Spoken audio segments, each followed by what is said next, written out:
Welcome to credit Tamil channel. இந்த வீடியோவில் நம்ம எதை பற்றி பார்க்க போகிறோன்னா, கிரெடிட் கார்டோட பெனிஃபிட்ஸ் என்ன, கிரெடிட் கார்ட்ஸ் யாரெல்லாம் யூஸ் பண்ணலாம், யாரெல்லாம் யூஸ் பண்ணுறதை தவிர்க்கலான்றதை பற்றி பார்க்க போகிறோம்.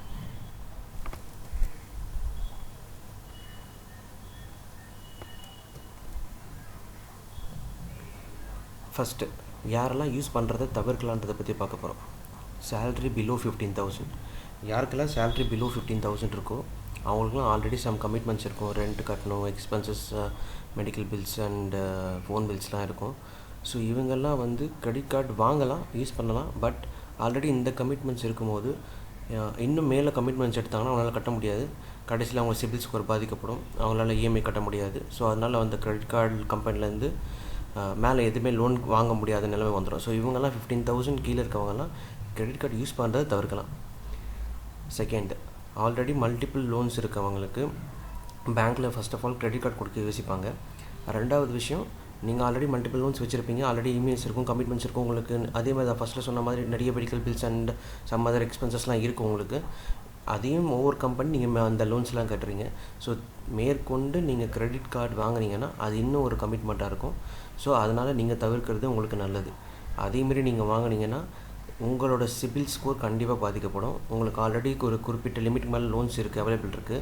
ஸோ அதுக்கு மேலே நீங்கள் கிரெடிட் எதிர்பார்க்குறீங்கன்னா உங்களுக்கு கண்டிப்பாக சிபில் ஸ்கோர் பாதிக்கப்படும். ஃப்யூச்சரில் லோன்ஸ் கிடைக்காது, ரொம்ப கஷ்டம் உங்களுக்கு.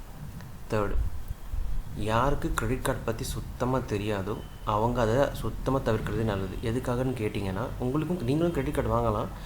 எதனால நான் அதை தவிர்க்க சொல்கிறேன்னு கேட்டிங்கன்னா,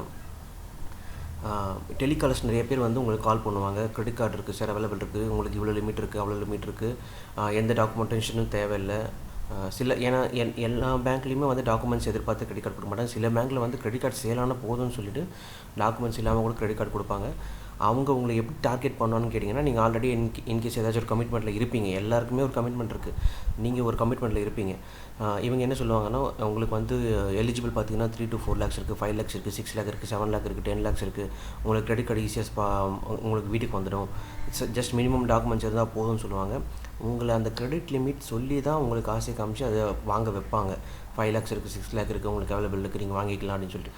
பட் எண்ட் ஆஃப் த அந்த அப்ளிகேஷன் முடிஞ்சதுக்கப்புறம் நீங்கள் அந்த கிரெடிட் கார்டு உங்களுக்கு எப்போ வீட்டுக்கு வருதோ அப்போ நீங்கள் அந்த கிரெடிட் அப்ளிகேஷன் உங்களுக்கு வெல்கம் லெட்டர் ஓப்பன் பண்ணி பார்த்தீங்கன்னா உங்களுக்கு கிரெடிட் லிமிட் ஜஸ்ட் ஒரு 50,000, 70,000, 1 lakh பிலோ தான் இருக்கும். மோஸ்ட்லி 99%. நீங்கள் ஒரு 40,000, 50,000 சேலரி வாங்குற மாதிரி இருந்தாலுமே உங்களுக்கு இனிஷியலாக கொடுக்குற லிமிட் பார்த்தீங்கன்னா ஒரு 50,000லேருந்து 1.5 lakhs இருக்கணும். அதுவே ஒரு 40,000 கீழே, 30,000 கீழே இருக்கீங்கன்னா 15,000லேருந்து ஒரு 50,000, 70,000 தான் உங்களுக்கு கிரெடிட் லிமிட் இருக்கும். யாருமே உங்களுக்கு கிரெடிட் லிமிட் 2 lakhs கிடைக்கும், 4 lakhs கிடைக்கும்னு சொன்னால் தயவு செஞ்சு நம்பாதீங்க, அது உங்களுக்கு தரமாட்டாங்க. இதுதான் ஃபஸ்ட்டு ஸ்டெப். இப்போ யாரெல்லாம் வாங்கலாம் அப்படின்னு பார்த்தீங்கன்னா, சேல்ரி அபோவ் 15,000, எந்த கமிட்மெண்ட்டும் இல்லை, எனக்கு 15,000 மேலே சேலரி இருக்குது, ஜஸ்ட் நான் அதை யூஸ் பண்ணுவேன், பட் ஆனால் ரொம்ப ஓவராக யூஸ் பண்ண போகிறதில்ல, ஜஸ்ட் எனக்கு வீடு தேவையான பொருள் வாங்குறது, ஃபோன் வாங்குறது, இந்த மாதிரி சின்ன சின்ன கமிட்மெண்ட் மட்டும் தான் யூஸ் பண்ண போகிறேன் அப்படின்னு இருக்கவங்க ஐடியா வச்சுருக்கவங்க தாராளமாக நீங்கள் கிரெடிட் கார்டு வாங்கலாம். பெனிஃபிட்ஸ் இருக்குது தாராளமாக. கிரெடிட் கார்டில் எல்லாமே, நானுமே ஒரு 5 to 6 கார்டு யூஸ் பண்ணுறேன். பெனிஃபிட்ஸ் நிறைய இருக்குது. பெனிஃபிட்ஸை மட்டும் நீங்கள் தெரிஞ்சுக்கூடாது, அதில் இருக்கிற நெகட்டிவ் பாயிண்ட்ஸை நீங்கள் தெரிஞ்சுக்கணும். எதெல்லாம் யூஸ் பண்ணக்கூடாதுன்னு நீங்கள் தெரிஞ்சுக்கணும். ஸோ 15,000 மேலே இருக்கவங்க, என்னோடய சின்ன கமிட்மெண்ட்ஸை மட்டும் நான் பூர்த்தி பண்ணிக்க போகிறேன்னு நினைக்கிறவங்க கிரெடிட் கார்டு வாங்கலாம். மினிமம் 10% கிரெடிட் கார்டை பற்றி தெரிஞ்சவங்க தாராளமாக கிரெடிட் கார்டு வாங்கலாம். ஏன்னா அதில் இருக்கிற என்னென்ன நெகட்டிவ் பாயிண்ட்ஸ் இருக்குன்னு உங்களுக்கு மினிமமாக கொஞ்சம் தெரியும். ஸோ நீங்கள் கிரெடிட் கார்டு வாங்கி யூஸ் பண்ணும்போது இன்னும் நீங்கள் கற்றுக்குவீங்க. ஸோ அதனால் நீங்கள் கிரெடிட் கார்டு வாங்கலாம். யாருக்கெல்லாம் தேர்ட் பாயிண்ட், யாருக்கெல்லாம் லோன்ஸ் வேணும், இன்ஸ்டண்ட்டாக எனக்கு லோன் வேணும், எந்த டாக்குமெண்ட்டும் இல்லாமல் லோன்ஸ் எனக்கு வேணும் அப்படின்னு ஆசைப்படுறவங்க கிரெடிட் கார்டு வாங்கலாம். எதுக்காகன்னு கேட்டிங்கன்னா, இன்கேஸ் நீங்கள் கிரெடிட் கார்டு வாங்குறீங்க, ஒரு 6 months to 1 year ஆகுதுன்னா அவங்க உங்களுக்கு ப்ரீ அப்ரூவ்ட் லோன் ஆஃபர்ஸ்லாம் தருவாங்க. ஸோ நீங்கள் தாராளமாக லோன் எடுத்துக்கலாம், எந்த ஒரு டாக்குமெண்ட்ஸும் அது தேவையில்லை. ஸோ பைக் வாங்க போகிறேன் இந்த மாதிரி இல்லை எந்த கமிட்மெண்ட் இருக்குது, நான் ஷாப் ஆரம்பிக்க போகிறேன், இல்லை எனி பிஸ்னஸ் இல்லை இன்வெஸ்ட்மெண்ட் பண்ண போகிறேன் அப்படின்ற பட்சத்தில் பேங்க் லோன் தரமாட்டாங்கன்ற இதில் கிரெடிட் கார்டில் உங்களுக்கு லோன் தருவாங்க. ஸோ கண்டிப்பாக நீங்கள் அதை யூஸ் பண்ணுறதுக்காக நீங்கள் கிரெடிட் கார்டு கூட வாங்கலாம்.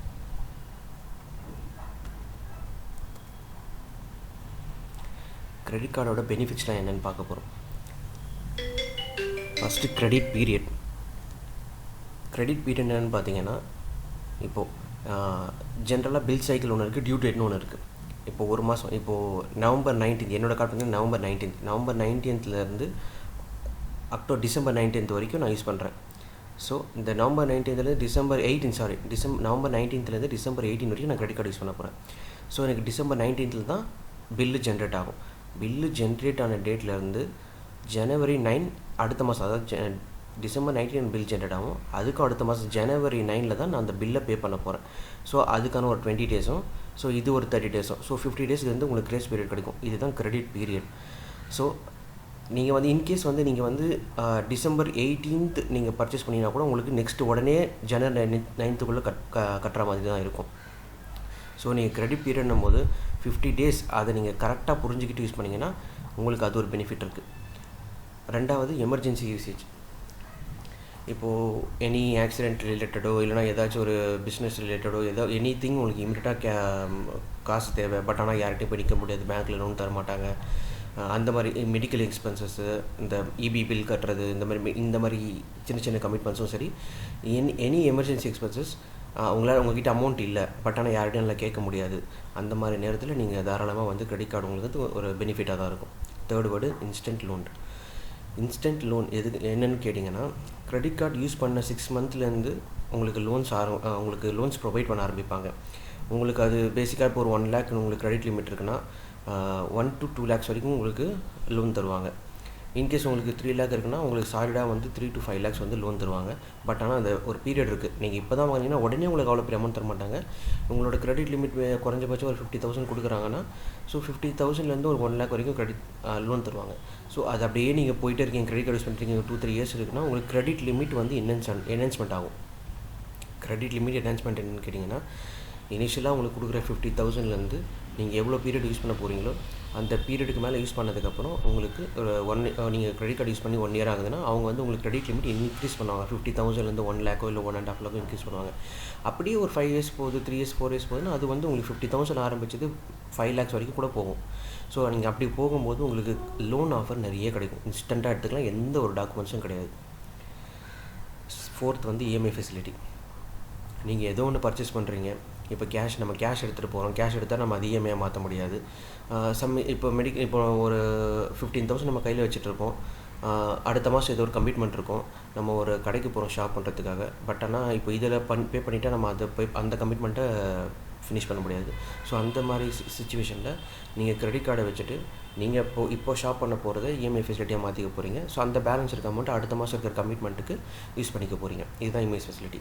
இதுலேயும் நீங்கள் ரொம்ப அதிகமாக யூஸ் பண்ணக்கூடாது. எப்பயுமே ஒரு கிரெடிட் லிமிட் இருக்குன்னா அதில் எவ்வளோ உங்களால் முடிஞ்ச வரைக்கும் எவ்வளோ கம்மியாக யூஸ் பண்ண முடியுமோ அதை யூஸ் பண்ணிங்கன்னா தான் உங்களுக்கு சிபில் கரெக்டாக ரன் ஆகும், லோன்ஸ் வரது நல்லாயிருக்கும். நீங்கள் ஓவராக எக்ஸ்ட்ராக்டாக யூஸ் பண்ணிங்கன்னா அது உங்களுக்கு சார்ஜஸ் அந்த மாதிரி தேவையில்லாத பிரச்சனைகள் எடுத்துகிட்டு போகும். ஸோ இதையும் நல்லா செக் பண்ணி பார்த்து யூஸ் பண்ணுங்கள். ஃபிஃப்த்து வந்து ரிவார்ட் பாயிண்ட்ஸ் அண்ட் கேஷ்பேக். இது வந்து ஜென்ரல் எந்த கார்டாக இருந்தாலுமே உங்களுக்கு ரிவார்ட் பாயிண்ட்ஸும் இருக்குது, கேஷ்பேக்ன்றது சில கார்டுக்கு மட்டும்தான் இருக்குது. ஸோ எல்லா கார்டுக்குமே ரிவார்ட் பாயிண்ட்ஸ் இருக்கும், ஆனால் கேஷ்பேக்ன்றது சில கார்ட்ஸ்க்கு மட்டும்தான் இருக்கும். எக்ஸாம்பிளுக்கு சொல்ல போனால் பார்த்தீங்கன்னா கேஷ்பேக்ன்றது பார்த்தீங்கன்னா எனக்கு தெரிஞ்சு சிட்டி பேங்க்லையும் ஹெச்டிஎஃப்சி சில பேங்க்ஸில் அந்த மாதிரி கொடுக்குறாங்க. இது வந்து இப்போ கேஷ்பேக்கில் 1 points equal to 1 rupee cashback கார்டுன்னு இருக்குது. 1 பாயிண்ட் ஈக்குவல் டு 1 rupee. அதே மாதிரி ஹெச்டிஎஃப்சியில் ஆனால் 1 பாயிண்ட் ஈக்குவல் டு கிடையாது. அது சர்டன் பாயிண்ட்ஸ் நீங்கள் வச்சுருந்தீங்கன்னா அதை கன்வெர்ட் டு கேஷாக மாற்றி உங்களோட பில் அட்ஜஸ்ட் பண்ணிப்பாங்க. இப்போ சிட்டி பேங்க்கில் 500 பாயிண்ட்ஸ் ரீச் பண்ணிட்டீங்கன்னா ஆட்டோமேட்டிக்காக அந்த 500 rupees உங்கள் கார்டில் வந்து ஆட் ஆகிடும்.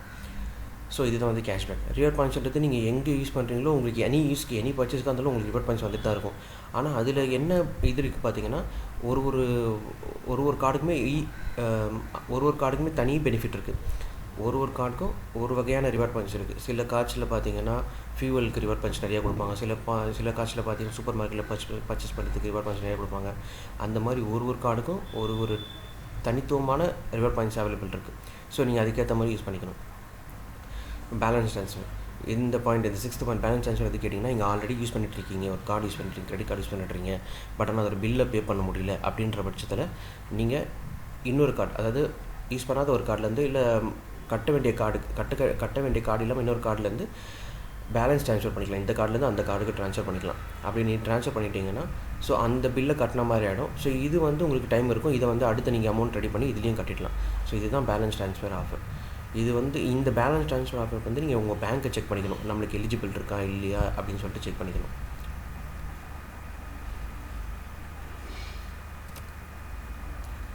கிரெடிட் கார்டில் பண்ணக்கூடாத சில விஷயத்தை பற்றி சொல்ல போகிறேன். கோல்டு இது வந்து பண்ண முடியாது சில கார்ட்ஸில். இப்போ ஆக்சுவலி நான் வந்து ஒரு 2 இயர்ஸ் முன்னாடி வரைக்கும் பார்த்திங்கன்னா கோல்டு இஎம்ஐ, அதாவது கோல்டு பர்ச்சேஸ் பண்ணால் இஎம்ஐ கிடையாது, 2500 கீழே பர்ச்சேஸ் பண்ணால் இஎம்ஐ கிடையாது, அண்ட் வந்து கேஷாக விட்ரால் பண்ணால் இஎம்ஐ கிடையாது. இந்த 3 கேட்டகரி இருந்தது. இப்போ அது கொஞ்சம் கொஞ்சமாக மாற்றிட்டு இப்போ 2500 கீழே பர்ச்சேஸ் பண்ணால் கூட சில இடத்துல இஎம்ஐஸ் கொடுக்குறாங்க. கோல்டுக்கும் பார்த்தீங்கன்னா சில கார்ட்ஸில் வந்து இஎம்ஐ கொடுக்குறாங்க. இப்போ ஆர்பிஎல் கார்டெலாம் எடுத்திங்கன்னா கோல்டில் வந்து பர்ச்சேஸ் பண்ணால் இஎம்ஐ அவைலபிள் இருக்குது அப்படின்னு சொல்லியிருக்காங்க. ஆனால் மோஸ்ட்லி 99% வந்து கோல்டில் இஎம்ஐயாக மாற்ற முடியாது, அது ஒன்று இருக்குது. ஸோ செகண்ட் பாயிண்ட்டு, சரௌண்டிங்ஸ், அதாவது உங்களோட அதாவது உங்கள் சுற்றத்தார் இருக்காங்கள்ல, உங்கள் ஃப்ரெண்ட்ஸு, ரிலேட்டிவ்ஸு, தெரிஞ்சவங்க, பக்கத்து வீட்டுக்காரங்க, உங்கள் கூட வேலை செய்கிறவங்க, இப்படி இவங்களுக்கு யாருக்குமே வந்து உங்களோட கிரெடிட் கார்டை வச்சு எதுவுமே வாங்கி தராதீங்க. அப்படி வாங்கி தந்துட்டு அவங்க இன்கேஸ் கட்டலை அப்படின்ற பட்சத்தில் கண்டிப்பாக உங்களால் கட்ட முடியாமல் போயிடுச்சுன்னா அது உங்கள் சிபிலை கண்டிப்பாக பாதிக்கப்படும். அதுக்கு ஏகப்பட்ட சார்ஜஸ் வரும். ஸோ அவங்கள நம்பி யாரை ஒருத்தரை நம்பி உங்கள் கிரெடிட் கார்டை யூஸ் பண்ணி அவங்களுக்கு எதுவும் வாங்கி தரது 99% தவிர்த்துடுங்க. ரொம்ப க்ளோஸாக இருக்காங்க ஆனால் பட் கண்டிப்பாக கட்டுவாங்கன்னா வாங்கி கொடுங்க. டவுட் இருக்குது, நம்மகிட்ட கார்டு இருக்குது, நம்ம இஷ்டத்துக்கு யூஸ் பண்ண ஆரம்பிச்சோம்னா கண்டிப்பாக ஏதாச்சும் ஒரு இடத்துல நம்ம மாட்டோம். ஸோ அந்த மாதிரி பர்ச்சேஸ்லாம் தவிர்த்துடுங்க.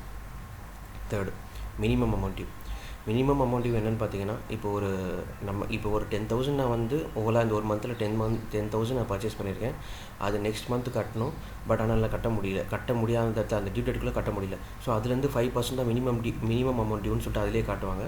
ஸோ அந்த மினிமம் அமௌண்ட் டியூ கட்டினீங்கன்னா உங்களுக்கு ஓவர் டியூ சார்ஜஸ் வராது.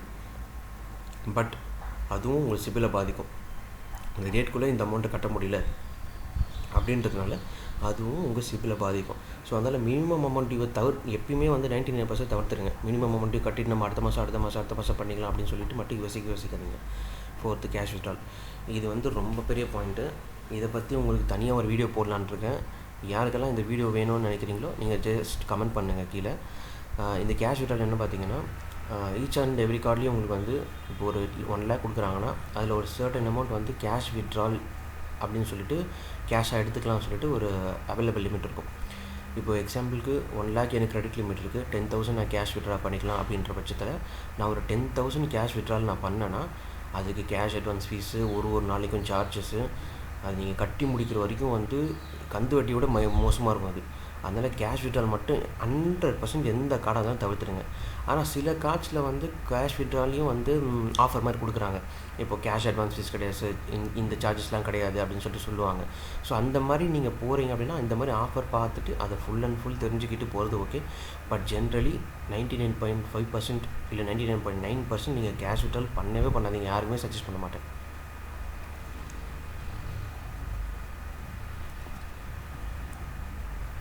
இவ்வளோ நேரம் வீடியோ பார்த்ததுக்கு ரொம்ப தேங்க்ஸ். நெக்ஸ்ட் வீடியோவில் பார்க்குறேன். ப்ளீஸ் சப்ஸ்கிரைப் பண்ணுங்கள், லைக் பண்ணுங்கள், ஷேர் பண்ணுங்கள், கமெண்ட் பண்ணுங்கள். உங்களுக்கு ஏதாச்சும் டவுட் இருந்ததுன்னா நான் கண்டிப்பாக அதே ஒரு வீடியோவாக போடுறேன். தேங்க்யூ.